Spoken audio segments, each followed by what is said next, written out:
So another brand that I felt like did this really well, and I do feel like, okay, this was very storytelling led with quirky content. This was just straight up humor. Like they have banked on straight up humor to for their brand to get that reach, and done it very smartly. For me, would be Croffle Guys. Like, let me just present my screen. I'll show you guys what I mean. So Croffle Guys again is a very founder-led content page where they have these, 3 to 4 founders, who make very like humorous content. The kind of branding they've done. It's very playful. It's very relatable. Like I said, and it's a simple product, as simple as like a Croffle. Like there's nothing big about it. There's nothing artisanal about it. But it's the whole idea of the fact that what they do is their founders are on ground always. So they're always shooting content on the go. So their strategy has always been about creating humor, creating relatability, calling out the user to come to their store because they're also part of it. So people, like, I'll just play one video and I'll tell you what I mean, basically. So everything. Roller coaster, he don't do anything he's supposed to. I like him tough and me.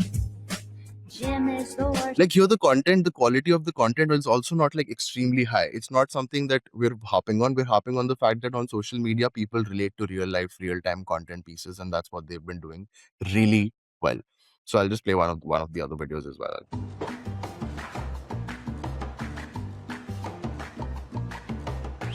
Oh, sick. You guys are the Madras Marinas. And you guys flip butter for a living.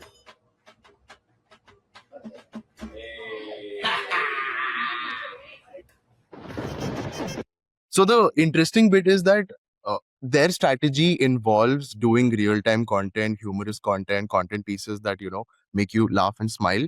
But the other half of it is collaborating with people. So collaborations plus content, humor-driven content, storytelling-driven content, founder-driven content has become their strategy and the forefront of what they're trying to do as Croffle Guys.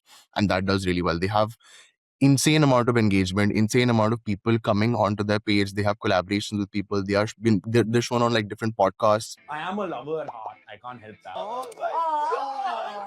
Oh my god! So half the page is their face. Half the page is their face reacting with influencers, reacting to real-time people, and also creating humorous content. So I think these three things is what they've been spending on. Again, performance ads have taken like the smaller crux of it, but the digital content and the storytelling content that's there is higher.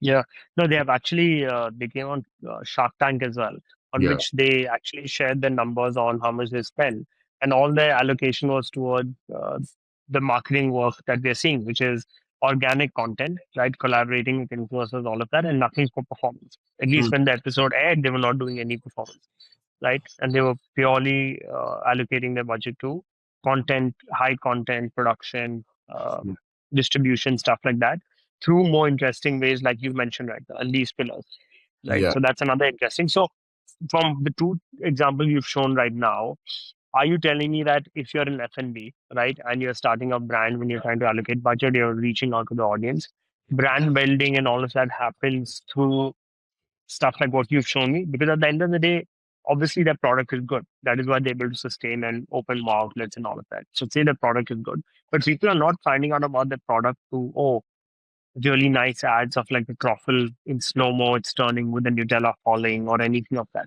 So they're not enticing people with the taste or what they offer from a product standpoint, right? It's all about the humor, like you mentioned. So is that purely a new strategy that brands are taking and they're allocating budget towards that, and then they're getting such good reach that they do not need to invest in a highly saturated performance market? That's a very interesting question because I think it also depends on your product. If you have a cafe, if you have a restaurant, if you're in the F&B space, building a culture and what people can relate to is more important. But when you're selling something like, I think we work with a brand called MedMitra, right? Like MedMitra is very performance focused as well. You build a culture through the brand, through the page that we have, but you're actually selling a service, right? Like you are selling an AI healthcare service on a platform where you need to target hyper-local audiences, right? In a city like Jaipur. So the whole idea is that for them, the performance ad space takes a bigger chunk of it, because how do you target hyper-local people of different age categories at the same time?